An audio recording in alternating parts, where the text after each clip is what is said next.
الحمدللہ رب العالمین والصلاة والسلام علی سید الانبیاء والمرسلین وعلی آلہ واصحابہ اجمعین اما بعد فاعوذ باللہ من الشیطان الرجیم بسم اللہ الرحمن الرحیم لقد جاءکم رسول من انفسکم عزیز علیہ ما عنتم حریص علیکم بالمؤمنین رؤوف الرحیم صدق اللہ مولانا العظیم ان اللہ وملائکتہ یصلون علی النبی یا ایہا الذین آمنوا صلوا علیہ وسلموا تسلیما۔ درود پاک پڑھیں۔ اللہم صلی علی سیدنا و مولانا محمد وعلی آل سیدنا و مولانا محمد وبارک وسلم۔ الصلاۃ والسلام علیک یا سیدی یا رسول اللہ وعلی آلک و اصحابک یا سیدی یا حبیب اللہ۔ محترم المقام عزت مآب حضرت علامہ محمد شفیق صاحب اور حضرت علامہ قبلہ محمد شفقت صاحب، دیگر علماء کرام، بزرگان محترم، برادران عزیز اور خصوصاً جناب محترم پیر محمد سرور قریشی صاحب، اللہ تعالی ہم سب کو نبی کریم رؤوف الرحیم صلی اللہ علیہ وآلہ وسلم کی سچی غلامی، محبت اور اتباع کی توفیق عطا فرمائے۔ اللہ تعالی ہم سب کا خاتمہ ایمان پر کرے۔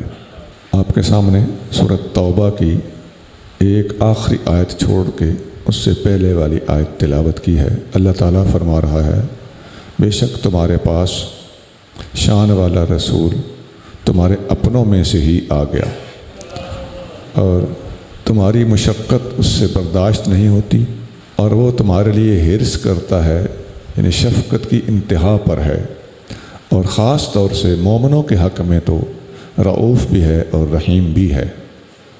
علماء نے لکھا ہے کہ نبی کریم صلی اللہ علیہ وآلہ وسلم کے لیے اللہ نے اپنی یہ دو صفتیں بطور خاص اس آیت میں بیان فرمائی ہیں۔ کہیں اور کسی اور بندے کے لیے اللہ نے اپنی دو صفتیں اکٹھی نہیں کیں۔ رؤوف بھی اللہ کی صفت ہے اور اپنے محبوب کے لیے بھی اس کو بولا ہے، اور رحیم بھی اللہ کی صفت ہے، اپنے محبوب کے لیے اس کو بھی بولا ہے، اور یہ دونوں صفتیں اکٹھی کر کے نبی پاک علیہ الصلوۃ والسلام کی شان میں اللہ نے بیان فرمائی ہیں۔ گویا اللہ بھی رؤوف اور رحیم ہے، نبی کریم صلی اللہ علیہ وآلہ وسلم بھی رؤوف اور رحیم ہے۔ اللہ کا رؤوف اور رحیم ہونا اس کے اپنے درجے میں ہے، نبی کریم صلی اللہ علیہ وآلہ وسلم کا رؤوف اور رحیم ہونا یہ اپنے درجے میں ہے۔ ہماری تکلیفیں، ہمارا دکھ، ہمارا جہنم میں جانا نبی کریم صلی اللہ علیہ وآلہ وسلم سے برداشت نہیں ہوتا۔ یہ اس آیت کے اندر مذکور ہے۔ ایک حدیث میں آتا ہے، نبی کریم صلی اللہ علیہ وآلہ وسلم ارشاد فرماتے ہیں، لوگ جہنم میں گرنا چاہتے ہیں، میں کمر سے پکڑ پکڑ کے ان کو پیچھے کھینچتا ہوں۔ یہ ہے عزیز علیہ ما عنتم، تمہارا مشقت میں پڑنا میرے محبوب سے برداشت نہیں ہوتا۔ اسی طرح ایک اور حدیث میں ہے، صحیح بخاری میں، مسند احمد میں، ان کتابوں میں یہ حدیث موجود ہے۔ نبی کریم رؤوف الرحیم صلی اللہ علیہ وآلہ وسلم نے فرمایا، کلکم تدخلون الجنۃ، تم میں سے ہر بندہ جنت میں جائے گا۔ اب صحابہ کو حضور فرما رہے ہیں کہ تم میں سے ہر بندہ جنتی ہے، الا من ابا، سوائے اس کے جو خود ہی انکار کر دے۔ یعنی پوری امت جنت میں جائے گی سوائے اس بندے کے جو خود انکار کر دے۔ یا رسول اللہ، جنت میں جانے سے کون انکار کرتا ہے؟ نبی کریم صلی اللہ علیہ وآلہ وسلم نے فرمایا، الا من شراد البعیر من اہلہ۔ میرا مطلب یہ ہے کہ جس طرح اتھرا اونٹ اپنے مالک کے قابو میں نہیں آتا، اس طرح اگر کوئی بندہ اندر کا کھوٹا من کا خراب ہو اور بالکل ہی دین سے، شریعت سے، اللہ سے باغی ہو جائے، تو اس کا مطلب ہے کہ وہ بندہ خود جنت میں نہیں جانا چاہتا۔ تو ایسا تو صحابہ میں، تابعین میں، تبع تابعین میں کوئی نہیں ہے، لیکن ہم جیسے گناہگار، ہم میں اگر کوئی بندہ ایسا اتھرا ہو جو قابو میں ہی نہ آتا ہو، نکیل چھڑا چھڑا کے بھاگتا ہو، تو اسے خطرہ ہے۔ ورنہ نبی کریم صلی اللہ علیہ وآلہ وسلم نے اپنی پوری امت کو مجدہ جنت سنایا ہوا ہے۔ اگر کوئی وقتی طور پہ پاک ہونے کے لیے، گناہوں سے پاک ہونے کے لیے جہنم میں جائے گا بھی، تو بالآخر ہر امتی نے جنت میں بہرحال جانا ہے، اور وقتی طور پہ بھی وہی جائے گا جو نرا ہی اتھرا ہوگا۔ اب اس میں میرے لیے، آپ دوستوں کے لیے ایک خاص میسیج ہے، پیغام ہے کہ میرے بھائیوں، شریعت کی پابندی کریں، 5 وقتی نماز پڑھیں، رمضان کے روزے رکھیں، پیسہ ہو تو اللہ کی راہ میں خرچ کریں، توفیق ہو تو حج کریں، اخلاق اچھے اپنائیں، لوگوں کا بھلا کریں، کسی پر ظلم نہ کریں۔ قیامت کے دن ظلم ظلمات ہوگا، حدیث میں آتا ہے الظلم ظلمات یوم القیامت۔ بس یہ موٹا موٹا اسلام ہے، باقی رہ گی بہت باریکیاں، اس پر متقی لوگ چلتے ہیں۔ ماشاءاللہ آپ بھی چل سکیں تو بڑی اچھی بات ہے، منع تو نہیں کر رہا، لیکن اگر ہم نے اتنا سارا اسلام بھی نبھا لیا تو انشاءاللہ تعالی اگر کوئی کمی رہ بھی گئی تو حضور کی شفاعت وہ کمی پوری کر دے۔ دین پر چلنا، دین اسلام کے احکام کو بجا لانا بالکل آسان ہے۔ اب نرا ہی ایک اتھرا اور بھگوڑا بندہ ہو تو اس کا مطلب ہے کہ وہ خود جنت میں نہیں جانا چاہتا۔ اب اگلی بات، ہم محافل میلاد منعقد کرتے ہیں، یہاں بھی ہمارے اندر بڑی اچھی صفت ہے کہ ہم نبی کریم صلی اللہ علیہ وآلہ وسلم کا میلاد مناتے ہیں۔ بلا شبہ یہ مغفرت اور بخشش کا ذریعہ ہے، اور بخشش اور مغفرت کا ذریعہ ہونے کے علاوہ اصل میں محافل میلاد یہ ایک صوفیانہ روش ہے جو پرانے زمانے میں صوفیاء میں ہوتی تھی، اور بعد میں وہاں سے پوری امت کے اندر عمومی طور پر بھی چل نکلی، تو اس میں کوئی قباحت نہیں ہے، بڑی اچھی بات ہے۔ روحانی ترقی، نبی کریم صلی اللہ علیہ وآلہ وسلم کی محبت، کلام اور نعت سن کر، تلاوت اور ذکر کر کر کے اللہ کا قرب حاصل کیا جاتا ہے۔ اور محافل میلاد مصطفیٰ ہوں یا جلوس ہوں، ان کے اندر شریعت کی قیود، حدود اور پابندیوں کے مطابق شامل ہوا جائے تو یقیناً یہ مغفرت کا ذریعہ ہو سکتا ہے۔ میں نے شریعت کی قیود اور حدود کا لفظ بولا ہے، اس پر ہم نے ذرا غور کرنا ہے۔ دیکھیے، میں نے محفل میلاد کو جائز کہا، میلاد کے جلوس کو بھی جائز کہا، لیکن شرعی قیود کیا ہے؟ کیا اس میں رقص اور ڈانس کرنا جائز ہے؟ نہیں۔ شریعت کے خلاف کوئی حرکت کرنا، بازار میں نکلتے ہوئے، جلوس کو جاتے ہوئے لوگوں کی کھڑکیوں میں جھانکنا اور بنیروں پر دیکھنا، کیا یہ اچھی بات ہے؟ غلط بات ہے۔ ایسے ہی مٹھائی اچھالنا، حلوے کی تھیلیاں پھینکنا، ٹافیاں ایسے کر کے پھینکنا خواہ نالی میں گر رہی ہوں، یہ اچھی بات ہے؟ جائز کام کے اندر جب ہم گند مارتے ہیں تو اس وقت مخالفین ہمارے اوپر انگلیاں اٹھاتے ہیں۔ ایک حدیث میں آتا ہے، آپ لوگ وہ بڑی سنتے رہتے ہیں حدیث، اور وہ ہے بھی درست، ہمارا سننا، علماء کا سنانا بجا ہے۔ مسلم شریف میں حدیث ہے کہ نبی کریم صلی اللہ علیہ وآلہ وسلم نے پیر کے دن کے روزے کے بارے میں ارشاد فرمایا، سوموار کا دن آپ روزہ رکھتے تھے، تو آپ نے فرمایا کہ فیہ ولدت و فیہ انزل علیہ، سوموار کے دن میں پیدا ہوا تھا اور اس دن مجھ پر پہلی وحی نازل ہوئی تھی۔ اب آپ اتنے سارے مسلمان بیٹھے ہیں، ہر سوموار کو میلاد منانے کا ثبوت اس میں مل رہا ہے کہ نہیں مل رہا؟ لیکن میلاد منانے کا طریقہ بتاؤ، وہ کیا ہے؟ روزہ رکھنا۔ ہم اتنے بندے بیٹھے ہیں، اللہ کے گھر میں بیٹھ کے جھوٹ نہیں بولنا، کتنے بندے ہیں جو ہر پیر کو روزہ رکھتے ہیں؟ کوئی نہیں، نہ ایک بندے نے بھی ہاتھ کھڑا نہیں کیا۔ تو حدیث پر عمل ہوا یا نہ ہوا، اور کیا ہمارا عشق سچا ہوا یا جھوٹا ہوا؟ اور لوگوں کو ہم کالیں دیتے ہیں، فلاں میلاد کا منکر ہے، تو میلاد کے منکر، میلاد منانے کے منکر کی بات کر رہا ہوں۔ وہ ہمارا الزام تو ہوا محفل میلاد کے حوالے سے، جلوس میلاد کے حوالے سے، نفس میلاد کا انکار تو سنت کی حد تک اگر دیکھا جائے تو ہمارے ان دوستوں نے بھی کیا ہوا ہے جو ہر پیر کو روزہ نہیں رکھتے۔ دوسروں کو کوسنا آسان ہوتا ہے، سب سے پہلے ہمارا کام ہے کہ ہم اپنی بھی اصلاح کریں۔ دیکھیں، میں دہرا رہا ہوں، میں نے محفل میلاد کو سب سے پہلے جائز کہا ہے، میلاد کے جلوس کو بھی سب سے پہلے جائز کہا ہے، لیکن ہماری اپنی بھی کچھ کمزوریاں ہیں جن کی اصلاح کرنی چاہیے۔ اپنوں کی اصلاح میرے بھائی، میرے بیٹے کریں گے تو بھائی اور بیٹا کہہ کے کریں گے، پرایا کرے گا تو وہ ہمیں کوسنے دے دے کر اصلاح دے گا۔ میں نے 12 ربیع الاول کے جلوسوں میں جا کر تقریریں کیں، اور میں نے ان سے پوچھا کہ آج روزہ کس نے رکھا ہوا ہے؟ تو کبھی 1-2 بندے نکلے ہیں، لیکن اکثریت نے روزہ نہیں رکھا ہوا ہوتا۔ ہمیں کون سمجھائے گا؟ ہماری اپنی اصلاح کون کرے گا؟ قیامت کے دن میں کیا بتاؤں گا رب کو، رب کے محبوب صلی اللہ علیہ وسلم کو، کہ میں بھی ان کے ہلے گلے میں ایسے ایسے ایسے ایسے کرنا. ایک موٹر سائیکل پہ 3 بندے سوار ہیں، جھنڈا ہاتھ میں پکڑا ہوا ہے اور اوپر نیچے اچھل رہے ہیں. میں بھی اسی کی تصدیق کرتا رہا، ان کے عشق کی باتوں میں بھی شامل رہا.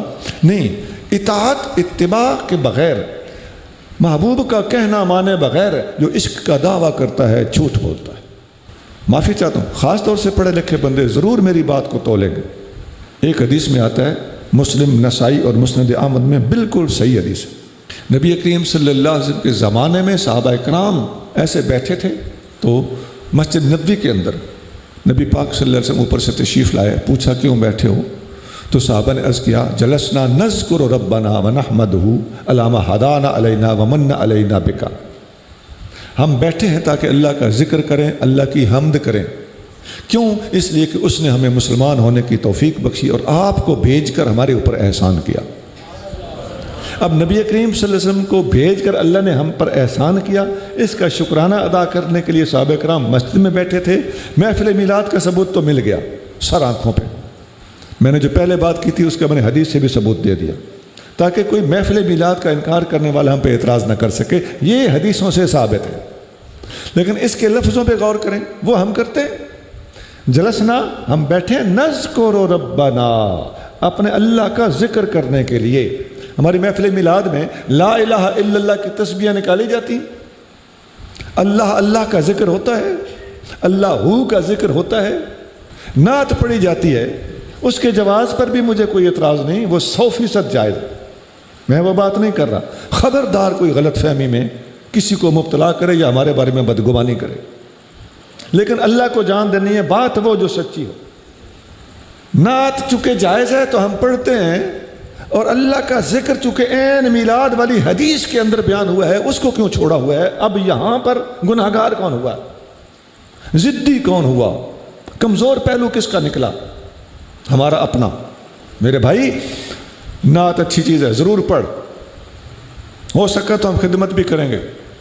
لیکن یاد رکھنا، محفل میلاد میں نعت سے پہلے اللہ کا ذکر کثرت سے کرنا اس حدیث سے ثابت ہے جس حدیث سے محفل میلاد ثابت ہے. نذکر ربنا، اپنے رب کا ذکر کرنا ہے، ونحمدہ، اور اللہ کی حمد بیان کرنی ہے. سبحان اللہ وبحمدہ پڑھنا ہے، سبحان اللہ العظیم پڑھنا ہے، الحمدللہ الحمدللہ الحمدللہ کی تسبیحیں نکالنی. بات صحیح ہے، جھوٹے پہ لعنت. اور جو پھر بھی کسی مسلمان کے بارے میں بدگمانی کرے، اس کی نیت میں شک کرے، جبکہ وہ بیچارہ ہماری اصلاح کر رہا ہو، ہمیں صحیح راستہ بتا رہا ہو. 15ویں صدی جا رہی ہے. میں نے تجربہ کیا ہے کہ گزشتہ 50-60 سال سے ہمیں یہ باتیں نہیں بتائی گئی. اس کا سائیڈ ایفیکٹ یہ ہوا کہ گلیوں میں جب جھنڈے لگائے گئے، پہاڑیاں بنائی گئیں، مچھلیوں کے مصنوعی تالابیاں شیشے میں بنائی گئیں، عورتیں ان کو دیکھنے کے لیے بازار میں آ گئیں. کسی نے پردہ کیا ہوا تھا، کسی نے پردہ نہیں کیا ہوا تھا. مردوں عورتوں کو مٹھائیاں اور چائیں جب پیش کی گئیں تو نوجوان لڑکے چسکولے وہ خواتین کو چائے پیش کرنے کے لیے بھاگ بھاگ کے جاتے رہے. اس وقت غیرت مند علماء نے اس بات کو محسوس کیا اور ہمارے جامعہ نظامیہ سے باقاعدہ اس کے خلاف فتویٰ شائع ہوا کہ یہ اس قسم کی سینریاں بنانا، اس کو اوائڈ کیا جائے. ایسی چیزوں کے سائیڈ ایفیکٹ ہیں. اور یہ بھی نوٹ کر لے چیز کہ ہم نے جو رویہ محفل میلاد میں رکھا، روافظ نے وہی رویہ اہل بیت کے حق میں اختیار کرنا شروع کر دیا اور ہم سے ایک قدم آگے نکلنے کی کوشش کی. انہوں نے جب یہ باتیں کی تو ہمیں اس پر اعتراض ہوا. یہ لفظ یہ تو حضور کے لیے استعمال ہوتا ہے، آگے وہ لفظ ان اہل بیت اطہار رضی اللہ تعالیٰ عنہم کے لیے استعمال کرنے لگ گئے. اس وقت تخصیص شخصی سے انہوں نے بلا دی. اور اب ہمیں یاد آیا کہ اوہو، بیسیکلی ایک بے احتیاطی ہوئی تھی جس سے دوسرے لوگوں نے فائدہ اٹھا لیا. باتیں سچی ہیں، غصے کا میرے پاس علاج نہیں ہے. میں اتنا ضرور کہہ سکتا ہوں کہ جو باتیں میں کر رہا ہوں انشاءاللہ میں قیامت کے دن بھی ذمہ دار ہوں. میں صحیح کہہ رہا ہوں. محفل میلاد میں تشریف لائیے، جلوس میں ڈسپلن کے ساتھ نبی پاک علیہ الصلوۃ والسلام کے غلام بن کے نکلیے. عورتوں کو باہر نہ نکالیے، خواہ انہیں پردہ بھی کیا ہوا. جلوس میں عورتوں کا آنے کا کیا مطلب ہے؟ اور ان کو مرد جا کے چائے پانی پیش کریں، اس کا کیا مطلب ہے؟ محفل میلاد میں ادھر بیٹھ کے، اس حدیث میں ہے نا نذکر، ہم اللہ کا ذکر کرنے کے لیے بیٹھے ہیں، ادھر میں اب اللہ کا ذکر کرنا شروع کر دوں، ہمارے مزاج بن چکے ہیں، بلڈ ہو چکے ہیں۔ آپ لوگوں کا ذہن یہ کون سی محفل میلاد ہے جس میں اللہ اللہ شروع ہو گئی ہے؟ یہ تو میں نے میلاد کے حوالے سے بات کی ہے۔ نبی پاک صلی اللہ علیہ وآلہ وسلم کی سیرت پر کون لکھے گا، کون پڑھے گا، کون پڑھائے گا، اور اس کو بیان کون کرے گا؟ یہ بھی ہمارا ہی کام ہونا چاہیے۔ میلاد شریف کو اپنے کھاتے میں ڈال کر اور سیرت کو کسی دوسرے بندے یا دوسرے لوگوں کے کھاتے میں ڈال کر کمزوری کا مظاہرہ نہیں کرنا چاہیے۔ میلاد بنانے والے بھی ہم ہی ہونے چاہیے، اور سیرت پر لکھنے لکھانے بولنے والے اور عمل کرنے والے بھی اہل سنت ہی ہونے چاہیے۔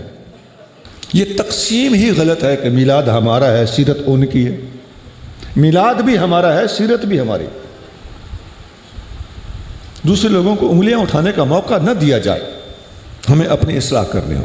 میرے سمیت دنیا میں جو کتابیں لکھی گئیں قرآن کے بعد، تو سب سے پہلے حدیث کی کتابوں سے بھی پہلے سیرت کی کتابیں لکھی گئیں، مغازی اور غزوات کی کتابیں لکھی گئیں۔